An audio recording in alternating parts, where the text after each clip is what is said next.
আর তারপর আমরা যে অতি প্রাকৃতিক মুহূর্তের সম্মুখীন হলাম, তার সামনে দাঁড়িয়ে বারবার মনে হতে লাগলো যে এই অপার্থিব সৌন্দর্য, এই নৈসর্গিক দৃশ্য অতি বড় পাপিষ্ঠের মনকেও কিছুক্ষণের জন্যে হলেও উদাস করে দিতে পারে।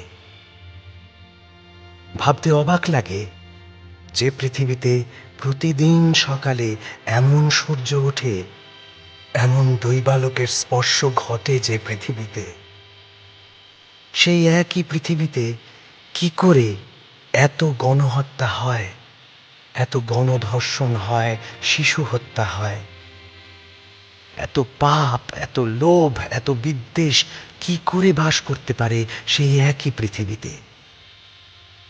যে আলোক রশ্মি ওই কাঞ্চনজঙ্ঘার শিখরে রাঙা তিলক এঁকে দিতে পারে, সেই একই আলো কেন পারে না আমাদের মতো ক্ষুদ্র প্রাণীদের মনে জমে থাকা অন্ধকারকে চিরতরে মুছে দিতে?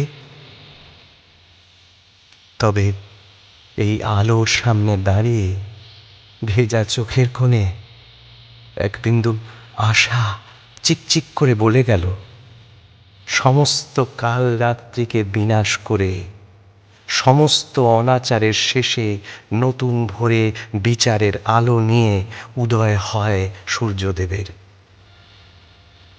এই সূর্যদেবের সামনে আমরা নত মস্তকে প্রণাম জানাই।